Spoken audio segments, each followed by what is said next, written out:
চোরে ডাক দিয়ে বলে, আবু হুরায়রা মাফ করে দাও, আমি গরিব মানুষ, বড় অসহায়, খোদার কারণে আমি চুরি করতে আইছি। আবু হুরায়রা রে, আমারে মাফ করে দাও, আমি গরিব মানুষ। যারা আল্লাহ বলা হয় তাদের দিল নরম হয়, যারা নবী বলা হয়, আল্লাহ বলা হয়, নবীর গোলাম হয়, তাদের দিল নরম হয়, ঠিক কিনা? যারা আল্লাহওয়ালা তাদের দিল নরম। তো খুব মায়া লাগছে, আরে গরিব মানুষ ক্ষুধার কারণে চুরি করতে এসে, যাও সাইড দিলাম, আর কিন্তু আসবে না। তো চলে গেছে। আজান বলল, সালাতু খায়রুম মিনান নাওম।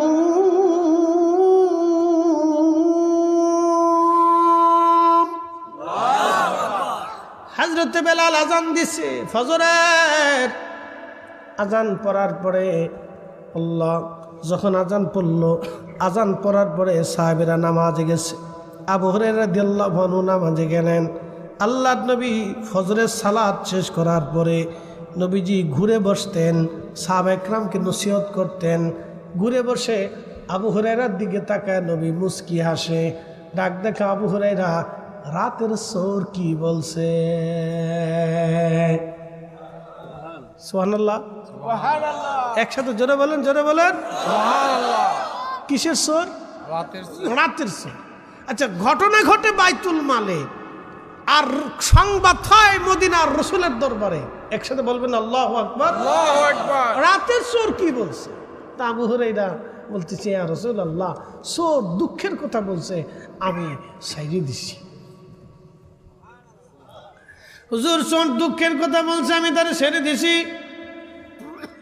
আল্লাহর হাবিব ডাক দিয়ে বলতেছে, আবু হুরায়রা, সে তোমাকে মিথ্যা বলেছে, আগামীকাল চোর আবার আসবে, আগামীকাল চোর আবার আসবে। হযরত আবু হুরায়রা রাদিয়াল্লাহু আনহু বলতেছেন, আল্লাহর নবী বলছেন চোর আসবে, আমি নির্ঘাত মেনে নিলাম চোর আবার আসবে, কারণ রসুল মিথ্যা বলতে পারে না, নবী ভুল বলে নাই, এতদিন যাহা বলছে তা সঠিক বলছে, চোর আগামী রাত আবার আসবে। একবার জোরে বলা যাবে আল্লাহু আকবার। সাহাবীরা বিশ্বাস করছে আগে কাকে? নবীকে। জোরে বলেন, কাকে? নবীরে। না না, একসাথে বলেন, কাকে? নবীরে। রাসূলকে আগে সাহাবায়ে কেরাম বিশ্বাস করছে, নবী বলছে এটাই ঠিক, উনি নবী, উনি ঠিক বলছে, উনি মিথ্যা বলতে পারে না। আবু হুরায়রা বলতেছেন, আমার ইয়াকিন হলো, বিশ্বাস হলো, রাসূল বলছেন চোর আবার আসবে। একসাথে বলা যাবে আল্লাহু আকবার, আল্লাহু আকবার। চোর আবার আসবে। পরের দিন রাত্রিবেলা আবু হুরায়রা বসে আছে, দেখে ঠিক চোর আবার আসছে, চোর আবার আসছে। আবু হুরায়রা পিছন দিক থেকে জাপটে ধরছে, চোর, আজকে তোকে ছাড়া যাবে না, আবার আসছিস।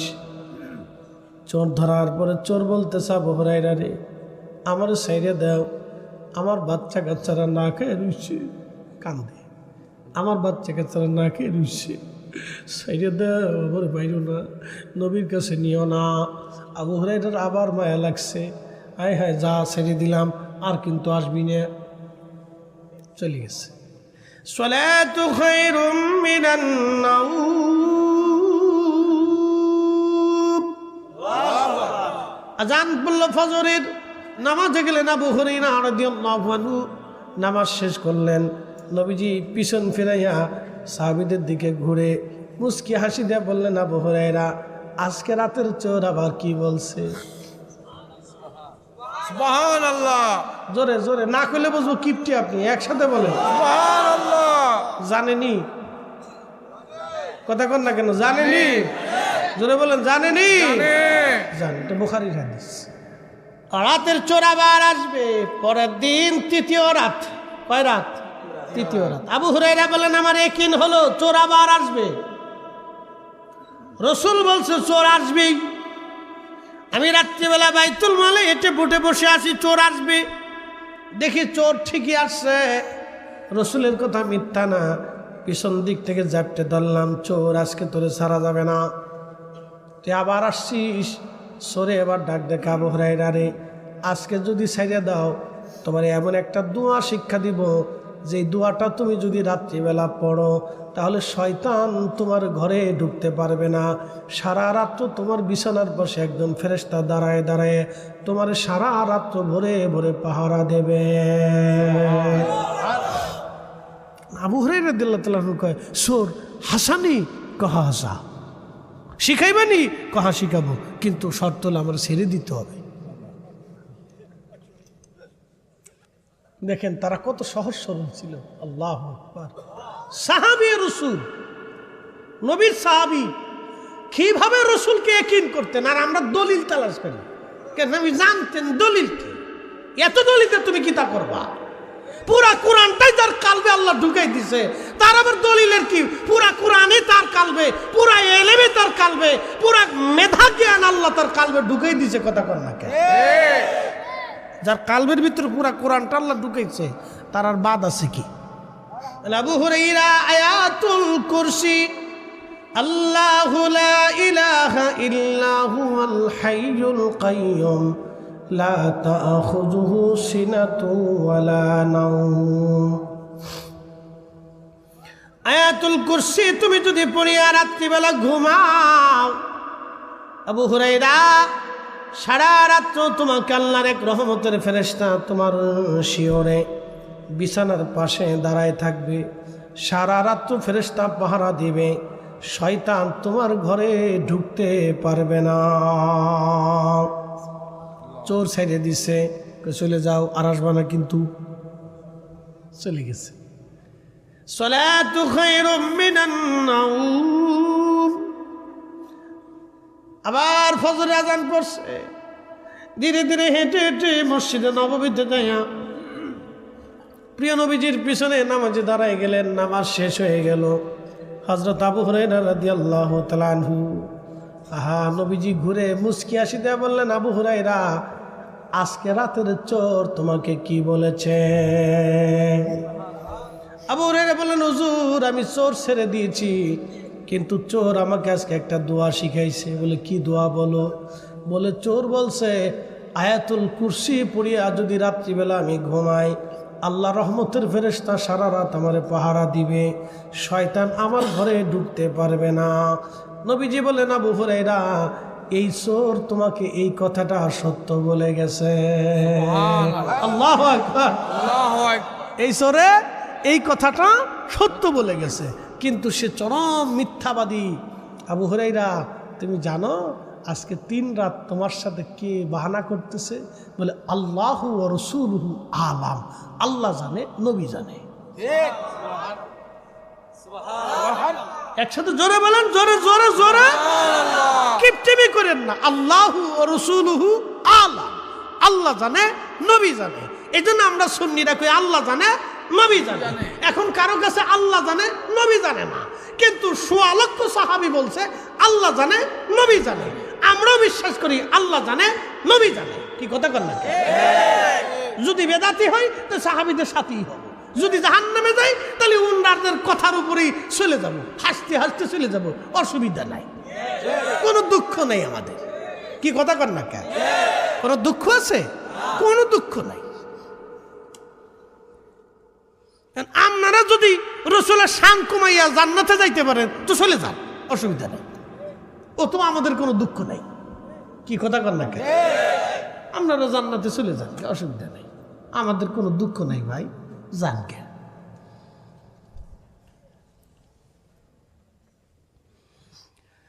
নবী আমার ডাক দিয়ে বলতেছে, আবু হুরায়রা, শুনিয়া যাও, এই চোর হলো আজকে 3 দিন তোমার সাথে যে বাহানা করতেছে, ধোঁকা দিচ্ছে। আবু হুরায়রা, এই চোরের নাম আযাজিল। নাম কি? আযাজিল।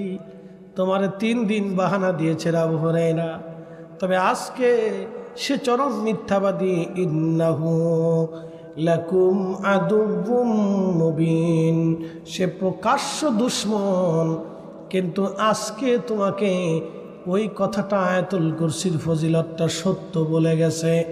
আয়াতুল কুরসি কেউ যদি পড়িয়া রাত্রিবেলা ঘুমায়, সারা রাত্র ফেরেশতা থেকে পাহারা দিবে, শয়তান ঢুকতে পারবে না। সাহাবীরা এইভাবে আল্লাহ রসুলকে বিশ্বাস করত, দৃঢ়ভাবে সাহাবীরা নবীকে মানত। বাবাজি, আল্লাহ নবী বললেন, ওই হাদিসে চলে যাই, মূল হাদিসে মনে আছে না আপনাদের? জামাত সাহাবীরা বসে আছেন, জিকির করতেছেন, নাদুল্লাহ নাহমাদুহু। আল্লাহ নবী বললেন, সাহাবীরা তোমরা কসম করো, তোমরা কসম করো, তোমরা এই কারণে বসছো, ভিন্ন কোনো আর কোনো উদ্দেশ্য তোমাদের নাই। সাহাবীরা বলল, আল্লাহি, আল্লাহর কসম করে বলি ইয়া রাসূলুল্লাহ, আমাদের আর কোনো উদ্দেশ্য নাই, আমাদের আর কোনো নিয়ত নাই, আমরা শুধু এই কারণে বইছি, অমান্না আলাইনা বিকা, আপনি নবী নামক নিয়ামত পাওয়ার কারণে আমরা এখানে বসছি। আপনি নবী আলামা হাদানা লিদিনহি, আল্লাহ আমাদেরকে দিন দিয়েছেন, হেদায়েত দিয়েছেন, এই কারণে আমরা আল্লাহ জিকিরি ফিকিরি ইবাদতে বসে গেছি, অন্য কোনো নিয়ত আমাদের নাই। আমাদের মিলাদুন নবীর মাহফিলে নবী পাওয়ার কারণে আমরা মাহফিল দিছি, আল্লাহ জিকিরে বইছি, দোয়া দুরুদে বইছি, আমাদের অন্য কোনো নিয়ত থাকে না। কথা কন না কেন? আমাদের অন্য কোনো নিয়ত থাকে? সাহাবীরা বলেন, আল্লাহি, আল্লাহর কসম করে বলি ইয়া রাসূলুল্লাহ, আর কোনো উদ্দেশ্য নাই। আলা মা হাদানা লিদিনিহি ওয়া মান্না আলাইনা বিকা, এছাড়া আর কোনো উদ্দেশ্য নাই। নবীজি, নবী পাইয়া মাহফিল সাজাইলাম। ইয়া রাসূলুল্লাহ, আর কোনো উদ্দেশ্য আমাদের নাই। নবীজি বললেন, সাহাবীরা রে, তোমরা আমার ছাত্র, তোমরা ভেবো না তোমাদেরকে অবিশ্বাস করতেছি রে সাহাবীরা, কিন্তু ফাতানি জিবরিল আলাইহিস সালাম, আমার কাছে জিবরাইল আসছিল, ফাআখবিরনি, অতঃপর আমার খবর দিয়ে গেছে, তোমাদের মজলিসখানা দেখে আমার আল্লাহ, আমার আল্লাহ, আমার আল্লাহ ইউবাহিমাকুমুল মালায়েকা, সব ফেরেশতাদের সামনে আমার আল্লাহ তোমাদেরকে নিয়ে গর্ব করতেছে, অহংকার করতেছে। একবার জোরে বলা যাবে আল্লাহু আকবার? না না, চিৎকার মেরে বলেন আল্লাহু আকবার। আল্লাহু আকবার। ইয়া রাসূলুল্লাহ, আল্লাহু আকবার। শ্রেষ্ঠ নবী দিলাম রিক তরিয়ে নিতে রোজাহাসরে, পথ না ভুলি তাই তো দিলেন। মাহফিল পেয়ে খুশি কে? জোরে বলেন খুশি কে? আল্লাহ। একসাথে বলেন খুশি কে? আল্লাহ। আমরা খুশি করব কাকে? আল্লাহ। একসাথে বলেন কাকে? আল্লাহকে। এখন কেউ বেজার হলো, ও তো আমার দেখার সময় না। কি কথা কর না কেন? বেজার হোক, আল্লাহ পাইতে হলে ছেলেরে বেজার করতে হয়, আল্লাহ পাইতে হলে বিবি বেজার করতে হয়, আল্লাহ পাইতে হলে মা বাবা বেজার হলেও কিছু করার নাই। আল্লাহ পাইতে হলে আল্লাহর ক্ষেত্রে যদি পিতামাতা বেজার হয় তো ওখানে আল্লাহ পিতামাতা মানা যাবে না। মা যদি বাপ যদি কয় নামাজ পড়বি না, তাহলে ওই সময় বাপ মারে মানা যাবে না। মা বাবা যদি কয় না তোর দাড়ি রাখা যাবে না, ওই সময় বাপ মা মানা যাবে। স্ত্রী যদি বলে তোমার দাড়ি রাখা যাবে না, তো ওই সময় বিবি মানা যাবে। সন্তান যদি বলে না মিলাদুন নবীর মাহফিল, ওই মাহফিল করা যাবে না, ও সাতার সন্তানের গোষ্ঠী গিলে দেন। খুশি করবেন কাকে? আল্লাহকে। সাহাবীরা কাকে খুশি করার জন্য বসছে? আল্লাহকে। নবীজি বলতেছেন ফাআখবিরনি, জিবরাইল খবর দিয়ে গেছে তোমাদের এই মজলিস খানা দেখে আল্লাহ এত খুশি, ইউবাহিমুকুমুল মালায়েকা, সব ফেরেশতাদের সামনে আল্লাহ রাব্বুল আলামিন তোমাদেরকে নিয়ে গর্ব করতেছে। সুবহানাল্লাহ। আমরা খুশি করব কাকে? আল্লাহকে। قل إن صلاتي ونسكي ومحياي ومماتي لله رب العالمين। الله أكبر। হুজুর আপনি বলে দেন, হুজুর আপনি বলে দেন, ইন্না সলাতি, নিশ্চয় আমার নামাজ আল্লাহর জন্য, ওয়া নুসুকি, আমার কুরবানি আল্লাহর জন্য, ও মাহইয়ায়া, আমার জীবন জিন্দিগি কার জন্য? আল্লাহর জন্যে, আল্লাহর জন্যে, আল্লাহর জন্যে। তাহলে আল্লাহর জিকিরের মজলিসে বসবো না, বসবো কোন জায়গা? মিলাদুন নবীর মাহফিলে বসবো না তো বসবো কোন জায়গা? এখানে আসবো না তো আসবো কোন জায়গা? এই মাহফিলে অর্থ দিব না তো দিব কোন জায়গা? এই মাহফিলে নবীর প্রেমের বাগানে আসবো না তো বসবো কোন জায়গা? এর জন্য আমরা সময় ব্যয় করবো না তো করবো কোন জায়গা? ও মাহইয়ায়া, আমার জীবন আল্লাহর জন্যে। ও মামাতি, আমার মৃত্যু আল্লাহর জন্যে, আমার জীবন আল্লাহর জন্যে, আমার মরণ আল্লাহর জন্যে, আমার জীবন আল্লাহর জন্যে, আমার মরণ আল্লাহর জন্যে, আমার জিন্দেগি আল্লাহর জন্যে, আমার সব আল্লাহর জন্যে। আমার স্ত্রী, আমার সন্তান, আমার জমি, আমার জমা, আমার ব্যবসা, আমার জীবন, আমার হায়াত, আমার পরিশ্রম, আমার জিন্দেগি, আমার মেধা, আমার এলেম, আমার অর্থ, আমার বিত্ত, সব কিছু আল্লাহর জন্য হবে। তাহলে এই মাহফিলে বসবো না তো বসবো কার জন্যে? এই মজলিসে আসবো না তো আসবো কার জন্যে? বুঝে বুঝে বাড়ি যাবেন। আল্লাহর কোরআন শরীফ থেকে বুঝে যাবেন। আল্লাহর কোরআন থেকে বুঝে যাওয়া জরুরি। অতএব আল্লাহর জন্য যেহেতু হবে, সাহাবীরাও বসছে আল্লাহর জন্যে, আমরাও বসবো আল্লাহর জন্যে। কথা কন না কেন, ঠিক কিনা? বুঝতে কি কোনো অসুবিধা? এই জন্য বুঝে যাওয়াটা জরুরি। প্রিয় মুহতারাম উপস্থিতি, আল্লাহ আমাদেরকে সবচেয়ে বড় নিয়ামত দিছে বিবেক। কথা ঠিক কিনা? কি নিয়ামত দিছে? বিবেক। বিবেকের উপরে কোনো আদালত নেই, বিবেকের উপরে কোনো আদালত নাই। আল্লাহ এটা আমাদেরকে দিছে, যেটা গরু, ছাগল, হাঁস, মুরগি, ভেড়া, বকরি এগুলির দেয় নেই। আল্লাহ আমাদেরকে দিছে। ভালো মন্দ যাচাই বাছাই আমরা করতে পারি, ভালো মন্দ যাচাই বাছাই আমরা করতে পারি। অতএব ভালো মন্দ যাচাই বাছাই করাটা আমাদের কাজ। প্রিয় ভাই আমার, দিন শেষে আমরা কিন্তু সবাই মাটির নিচেই চলে যাব। আমাদের ঘরটা কিন্তু এখানেই হবে। কথা ঠিক কিনা? অ্যাটেনশন, আমার দিকে তাকাবেন। এখন আমি আপনাদেরকে একটু কবর আর হাসরের দিকে নিয়ে যাই, একটু বুঝাই। আপনার মৃত্যু হলো, আমার মরণ হয়ে গেল। মরণ হয়ে যাওয়ার পরে 24 ঘন্টা মানুষের টাইম। 24 ঘন্টা পরে পায়খানার রাস্তা দিয়ে একটা পোকা আসে। 24 ঘন্টা কিন্তু মানুষের শরীর ফাটে না, পচে না। মূলত 24 ঘন্টা পরে পায়খানার রাস্তা দিয়ে একটা পোকা এসে সারা শরীর ছড়াইয়া একটা গন্ধ, বিশ্রী পচা গন্ধ বের হতে থাকে। তখন সবাই বলে তাড়াতাড়ি কবরে দিয়ে দাও, গন্ধ ছড়িয়ে গেছে, পচা গন্ধ আসতেছে। ছেলে বলেন, মেয়ে বলেন, প্রাণের স্ত্রী বলেন, সবাই ঘর থেকে নামাই দিবে। আপনাকে ঘর থেকে নামাইয়া গোসল আসল করাইয়া কাফনে পরাইয়া খাটিয়া করে নিয়ে কবরে নিয়ে যাবে। আহা, কত দ্রুত গতিতে কবরে আপনাকে নামানো যাবে। সবাই চিন্তায় পেরেশান। স্ত্রী কাঁদবে, স্বামী যদি থাকতো। আমার দুনিয়ার কোনো চিন্তা ছিল না, ছেলে মেয়ে আমি এখন কি করব। বিবির চিন্তা হয় আমি এখন করব কি। ছেলে কাঁদবে, আব্বা যদি থাকতো, পরীক্ষার ফি আছে, আমার সামনে কত কাজ, বিদেশ যাত্রা। আব্বা থাকলে চিন্তা করা লাগতো না, এখন করব কি। ছেলে কাঁদে নিজের জন্য, মেয়ে কাঁদে আব্বা যদি থাকতো। আমার শ্বশুরবাড়ি বাবা আমার জন্য কিছু পাঠাইতো, খোঁজ খবর নিত। এখন কে নিবে? এইভাবে মেয়েটাও কাঁদবে। মেয়ে কাঁদে নিজের জন্য, ছেলে কাঁদে নিজের জন্য, স্ত্রী কাঁদে নিজের জন্য। কিন্তু আপনি কবরের প্রশ্নের জবাব দিতে পারবেন কিনা, এই চিন্তা কারো মাথায় নাই।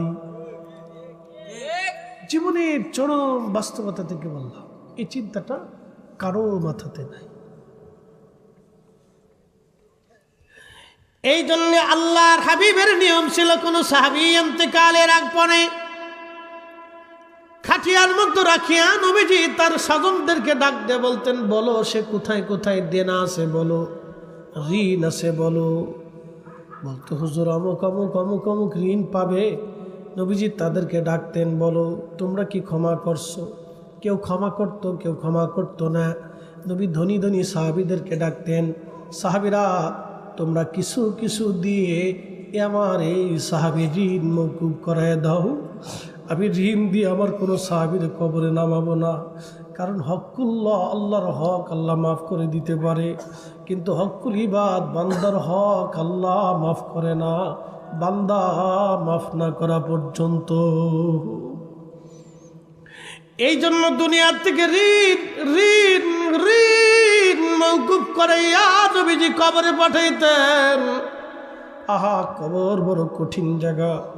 নবীজি বললেন, সাহাবীরা রে, ওই কবরে নামাই দিয়ে সবাই চলে আসবে, কিন্তু তোমরা আইসো না, ওই কবরের পাশে দাঁড়ায় থাকো।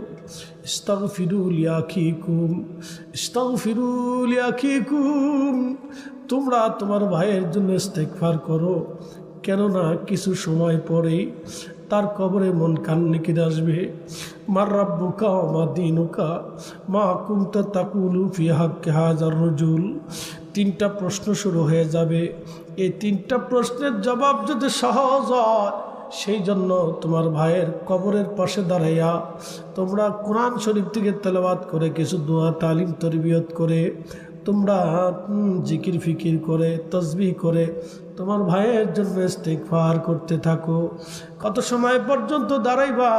সাহাবীরা রে, একটা উট জবাই দেওয়ার পরে, ওই উটটা কুরবানি করার পরে ওই উটের গোশত বানাইয়া বন্টন করিয়া, যে সময়ের দরকার হয় একটা উট জবাই করার পরে বন্টন করিয়া গোশত বানাইয়া বন্টন করা, যে সময়ের দরকার হয় ওই রকম সময়টা তোমার ভাইয়ের কবরের পাশে অন্তত দাঁড়াও।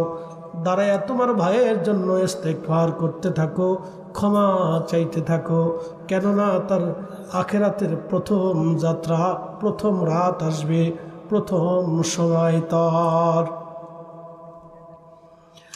এই প্রথমের তিনটা প্রশ্নের জবাব যদি না দিতে পারে রে সাহাবী, বাকি মঞ্জিলগুলি বড় কঠিন, বাকি মঞ্জিলগুলি বড় কঠিন, বড় কঠিন, বাকি মঞ্জিল বড় কঠিন, বাকি মঞ্জিল বড় কঠিন, বাকি মঞ্জিল বড় কঠিন। কবরের আযাব যদি আমরা দেখিতাম, কবরের আযাব যদি আমরা দেখিতাম,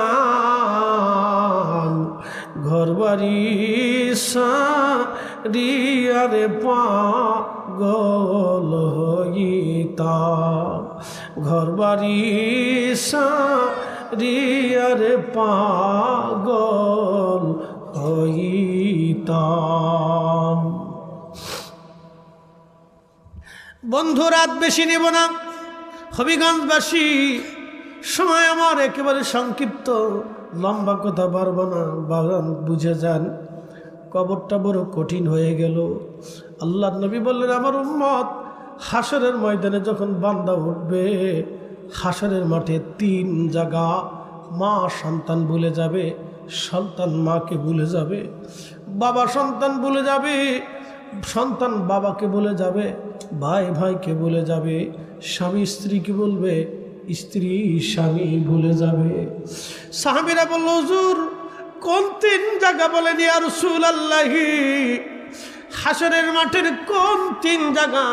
নবীজি বললেন, সাহাবীরা রে, যখন মিজানের পাল্লা চলবে, কার ওজন, গুনাহের ওজন বাড়বে না নেকির ওজন বাড়বে, এই মিজান পাল্লার পাশে এসে সবাই সবার কথা ভুলে যাবে। মিজানের পাল্লার দিকে সবাই ফেল ফেল করে তাকাই থাকবে। সবাই একই চিন্তা, হায় আফসোস, আমার গুনাহের পাল্লা ওজন হয় কিনা, আমার গুনাহের পাল্লা ওজন হয় কিনা। সবাই খুবই চিন্তিত পেরেশান। বাবা ছেলে মেয়ের কথা সব ভুলে যাবে, কিচ্ছু মনে থাকবে না। ওই সময় একই চিন্তা, আজকে কি মিজানে আমার গুনাহের পাল্লা ভারী হয়ে যায়। এই জায়গায় সবাই চিন্তায় পেরেশান হয়ে যাবে। আল্লাহর নবী বলেন, উম্মত সবাই যখন ভুলে যাবে, তখন আমি নবী তোমাকে ভুলবো না। একবার জোরে বলা যাবে আল্লাহু আকবার? না না, চিৎকার মেরে বলেন না ইয়া রাসূলুল্লাহ। আহা, এই জন্য কাজী নজরুল লিখেছিলেন, আমি যদি আরব হতাম, মদিনারি পথ সেই পথ দিয়ে হেঁটে যাইতেন নূর নবী হযরত, নূর নবী হযরত। বন্ধু খুব মনোযোগ দিয়ে আল্লাহর নবী ডাক দিয়ে বলতেছে, উম্মত তুমি ভুলে যাব না, আমি মিজানের পাল্লায় দাঁড়ায় থাকব। ওই সময় আমার উম্মতের নেকের পাল্লা যখন হালকা হতে থাকবে, গুনার পাল্লা যখন ভারী হতে থাকবে, আমি নবী মিজানের পাশে দাঁড়াইয়া পবিত্র কালেমা শরীফ আমি আমার উম্মতের নেকের পাল্লার উপরে দিয়ে দিব। কালেমা শরীফ যখন নেকের পাল্লায় দিয়ে দিব, সাহাবীরা রে সঙ্গে সঙ্গে নেকের পাল্লা ভারী হয়ে যাবে। হয় না, হয় না, আরো জোরে বলেন আল্লাহু আকবার। উপায় নাই রে, উপায় নাই রে, উপায় নাই, উপায় নাই রে, উপায় নাই রে, উপায় নাই, দয়াল নবীর চরণ বিনে উপায় না। কঠিন হাসরের মাঠ, সমগ্র সৃষ্টি জগৎ আল্লাহর সামনে মাথা নত করে সেজদায় পড়ে থাকবে। জিন, ফেরেশতা, মানব, পশু পাখি, আল্লাহর যত সৃষ্টি, সপ্তম আসমান, সপ্তম জমিনে যত মখলুক আছে সব হাসরের মাঠে আল্লাহর সামনে মাথা নত করে থরথর থরথর করে কাঁপতে থাকবে।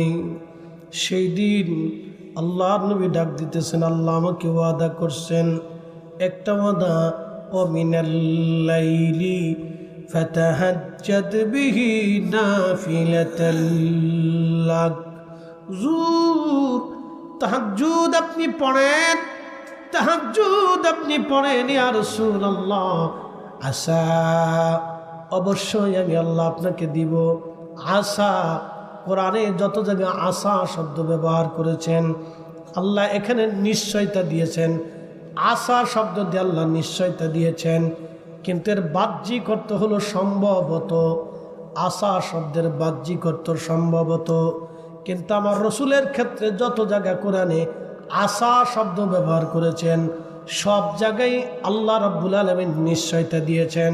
এটা আমার তাফসীরি না, তাফসীর ইবনে কাসির, ইমাম ইবনে কাসির লিখেছেন যে যত জায়গায় আল্লাহ আশা শব্দ ব্যবহার করেছেন আমার রসুলের জায়গা, সব জায়গায় আল্লাহ বলেছেন অবশ্যই আমি আল্লাহ আপনাকে দেব। আসা আইয়াবআসাকা রাব্বুকা মাকামান মাহমুদা।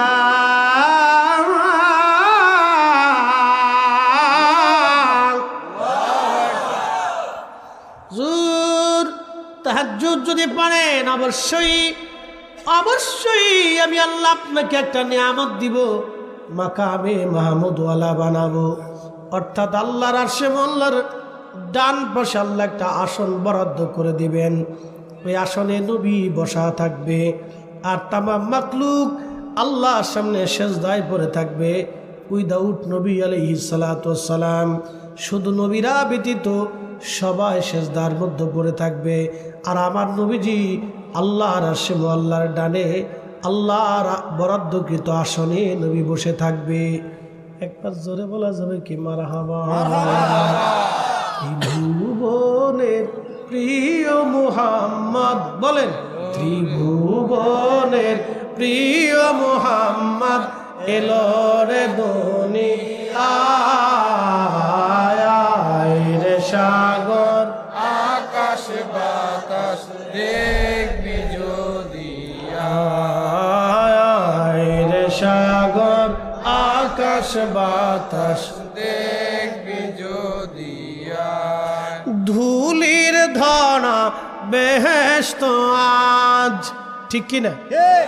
পৃথিবীটা আজকে জান্নাত হয়ে গেছে রসুলের কারণে। ঠিক কিনা? কবি কাজী নজরুল আন্ডার ম্যাট্রিক, দেখছেন তার লেখার ধরন কত সুন্দর। ধুলির ধরা বেহেশত আজ, জয় করিল দিল রে লাজ।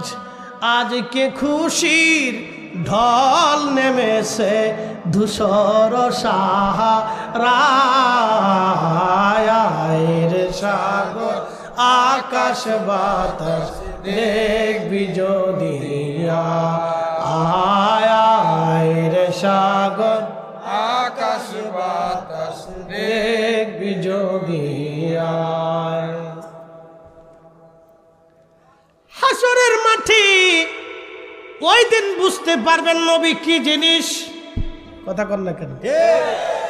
হাসরের মাঠে বুঝতে পারবেন রসুল কত দামি, কত মহা ইজ্জতওয়ালা, কত দামি ইজ্জতওয়ালা, ইজ্জতওয়ালা, ইজ্জতওয়ালা। এত বড় ইজ্জতওয়ালা হাসরের মাঠে বুঝবেন। রাজা, মহারাজা, বাদশাহ, আমির, ওমরা, জ্ঞানী, গুণী, doctor, doctor, chancellor, vice chancellor, principal, অধ্যক্ষ, বদক্ষ, বড় বড় মেধাবীরা, বড় বড় গুণীরা কিয়ামতের ময়দানে অসম্মানিত হয়ে যাবে। তারা উলঙ্গ হয়ে, উলঙ্গ হয়ে আল্লাহর সামনে সিজদায় পড়ে থরথর করে কাঁপতে থাকবে। শুধু আমাদের নবীকে আল্লাহ জান্নাতের পোশাক পরাইয়া, জান্নাতের পোশাক পরাইয়া মহা সম্মানে আল্লাহর আসে আল্লাহর ডান পাশে আমার নবীর জন্য আল্লাহ আসন বরাদ্দ করে দিবে। মাকামে মাহমুদ, মাকামে মাহমুদ, মাকামে মাহমুদ। ওই নবীর শান ভালো যদি না লাগে তাহলে বুঝবেন ইমানে ঘুণ পোকা লাগছে। ওই নবীর শান যদি ভালো না লাগে বুঝবেন ইমানে ঘুণ পোকা, ঘুণ পোকা।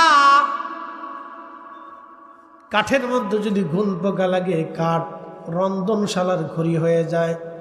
কাঠে যদি ঘুণ পোকা লাগে ওই কাঠ দিয়ে শেষ পর্যন্ত চুলার ভিতরে আগুন জ্বালে রান্না বান্না হয়।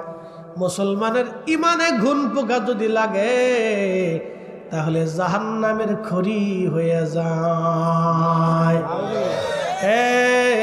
জালালাবাদবাসী, আল্লাহ আল্লাহ, নবী সাহাবীরা আমার রসুল পাওয়ার কারণে তারা মাহফিল সাজাই দিয়েছে। আমরা নবী পাওয়ার কারণে মিলাদুন নবীর নামে আমরা মাহফিল সাজাই। যতদিন বেঁচে থাকব জমিনে রসুলের সম্মান প্রচার করার জন্যে আমার নবীর মিলাদের মাহফিলের কোনো বিকল্প নাই। কথা কন না কেন? ঠিক কিনা? সাদের কোনো নিজস্ব আলো নেই। আবু বকরের জীবনে নিজস্ব কিছু নেই। নবী দিয়ে আবু বকর, আবু বকর দিয়ে নবী না, নবী দিয়ে উম্মত, উম্মত দিয়ে নবী না, কাবা দিয়ে নবী না, নবী দিয়ে কাবা, মদিনা দিয়ে নবী না, নবী দিয়ে মদিনা।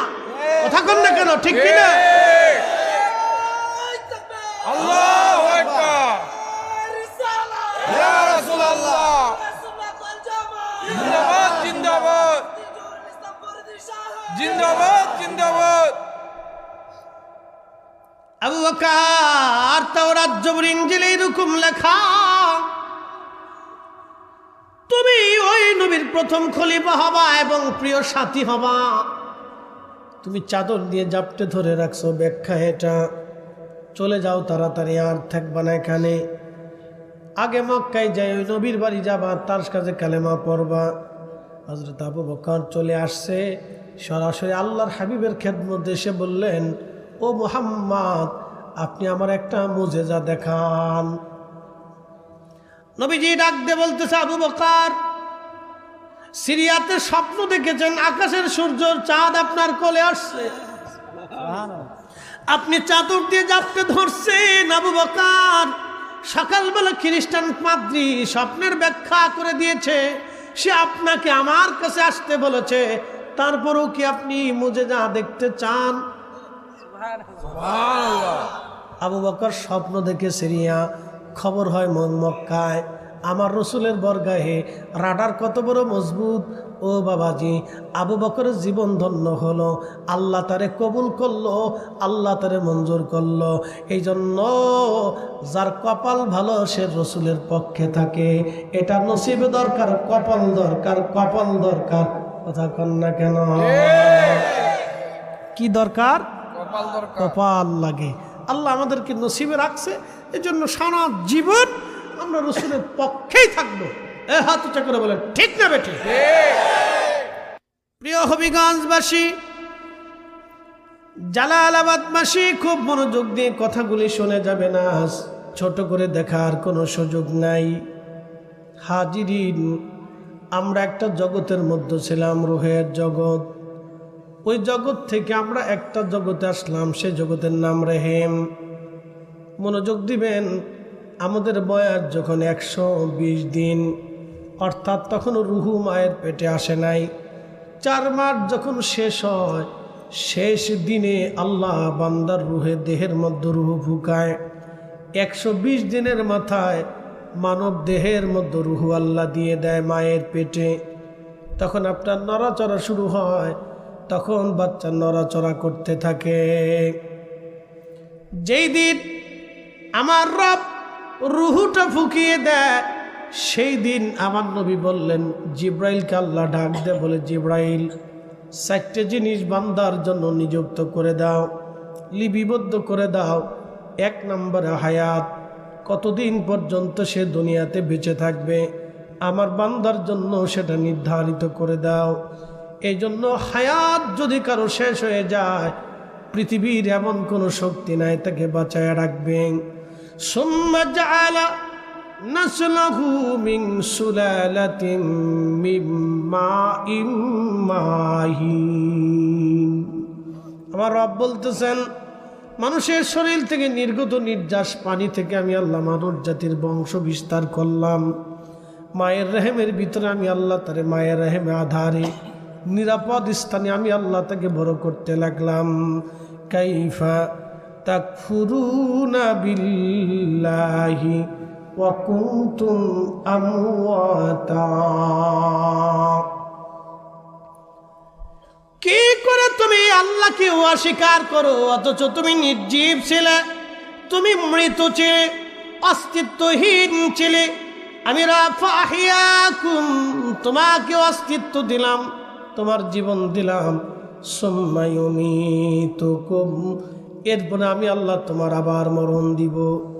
আল্লাহর নবী বললেন, 120 দিনের মাথায় মায়ের রুহে যখন দেহের ভিতরে, যখন পেটের ভিতরে, জেসেমের ভিতরে রুহু ফুকায় দেয়, তখন আল্লাহ বললেন, জিব্রাইল 4টে জিনিস বান্দার জন্য লিখে দাও। 1 নাম্বার, কোন দিন পর্যন্ত কতদিন সে হায়াত পাবে, এটা আমার বান্দার জন্য লিখে দাও। 2 নাম্বার, সে কি পরিমাণে ইজ্জতওয়ালা হবে, সেটাও তুমি আমি বান্দার জন্য লিখে দাও।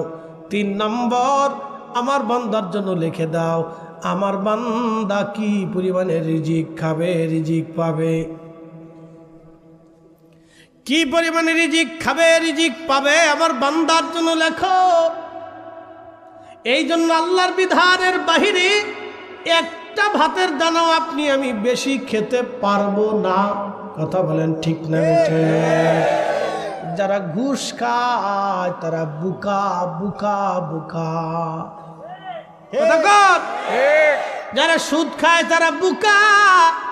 ও জানে না আল্লাহর আইনের বাহিরে একটা ভাতের দানাও সে বেশি খেতে পারবে না। ঠিক, আল্লাহর সিদ্ধান্তের বাহিরে একটা গোশের টুকরাও বেশি সে খেতে পারবে না, একটা মাছও বেশি খেতে পারবে না, একটু তরকারির ঝোলও সে বেশি খেতে পারবে না।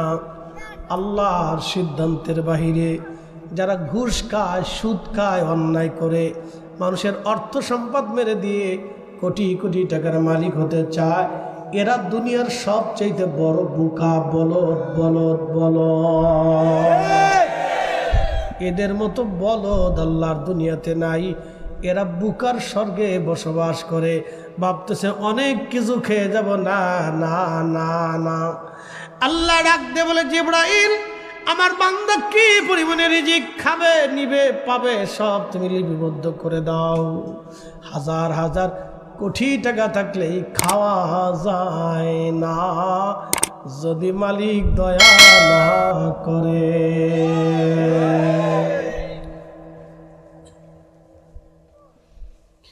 শরিয়া জান জালালাবাদবাসী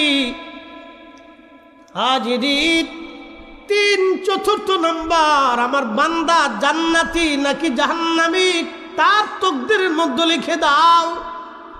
বান্দা জান্নাতি নাকি জাহান্নামী আমার আল্লাহ লিখে দেয়। একসাথে জোরে বলা যাবে কি আল্লাহু আকবার। বান্দা জাহান্নামী নাকি জান্নাতি আল্লাহ লিখে দেয়। আল্লাহর নবী বলেন, আমার উম্মত কেউ সারা জীবন ভালো কাজ করতেছে, লাস্টে বেঈমান হয়ে কবরে চলে যায়। আবার কেউ আছে দেখা যায় লাস্টে তওবা করে আল্লাহওয়ালা হয়ে কবরে চলে যায়, নবীর গোলাম হয়ে কবরে চলে যায়। এরকম বহু মানুষ আছে। কি কথা বলেন, ঠিক কিনা? এই কথাটা বলার উদ্দেশ্য কারণ কি, দুনিয়াতে আল্লাহর নবীর পক্ষে থাকাটাও ভাগ্য। জোরে জোরে জোরে জোরে জোরে। আল্লাহ রসুলের পক্ষে থাকাটা ভাগ্য আমার আল্লাহ লিখে রাখছে। কে রসুলের পক্ষে, কে নবীর বিপক্ষে, আল্লাহ এটা লিখে রাখছে। এটা ভাগ্য ভাগ্য ভাগ্য। বলে হুজুর কারণ কি, বলে দিয়ে যাই। আল্লাহর নবীর এক জমাত সাহাবী এরকম বসে বসে জিকির করতেছে। সুনানুন নাসাইর মধ্যে এসেছে, আল্লাহর নবী ওই জিকিরের মাহফিলের পাশ দিয়ে নবীজি হেঁটে হেঁটে যাচ্ছেন। এমন সময় নবী জিজ্ঞেস করলেন, মা জালাসনাকুম, সাহাবীরা রে তোমরা এখানে বসে বসে কি করো?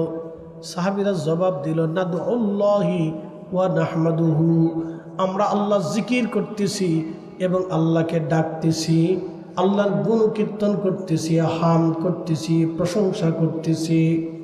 নবীজি বললেন, সাহাবীরা কেন তোমরা দলবদ্ধভাবে আল্লাহর জিকির করো, হাম করো, কারণ কি, কোন কারণে তোমরা বসলা? সাহাবীরা জবাব দিল, ইয়া রাসূলুল্লাহ আলা মা হাদানা লিদীনিহি, আল্লাহ আমাদেরকে দ্বীন দিয়েছেন, হেদায়েত দিয়েছেন, এই জন্য আমরা বসে গেলাম। আল্লাহর নবী ডাক দিয়ে বললেন, সাহাবীরা আর কি কোন কারণ আসেনি? সাহাবীরা জবাব দিল, ইয়া রাসূলুল্লাহ ওয়া মান্না আলাইনা বিকা, ওয়া মান্না আলাইনা বিকা, ওয়া মান্না আলাইনা বিকা, আপনি নবী নামক মহা নিয়ামত আল্লাহ আমাদের মাঝে দিয়েছেন। আপনি নবী নামক মহা নিয়ামত, আপনি নবী নামক মহা নিয়ামত আল্লাহ দেওয়ার কারণে আমরা আল্লাহ জিকিরে ফিকিরে ইবাদতে শুকরিয়া কৃতজ্ঞতায় আমরা বসে গেছি। একবার জোরে বলা যাবে কি আল্লাহু আকবার। সাহাবীরা দুই কারণে মাহফিল দিল। এক নম্বর আলামা হাদানা লিদীনিহি, দিন পাইয়া। দুই নম্বর ওয়া মান্না আলাইনা বিকা, নবী পাইয়া। সুবহানাল্লাহ বলবেন। এক নম্বরে দিন পাইয়া, দুই নম্বরে নবী পাইয়া। এখন আপনাদেরকে প্রশ্ন করি, জবাব দিবেন, নবী না আসলে কি দিন পাইতাম?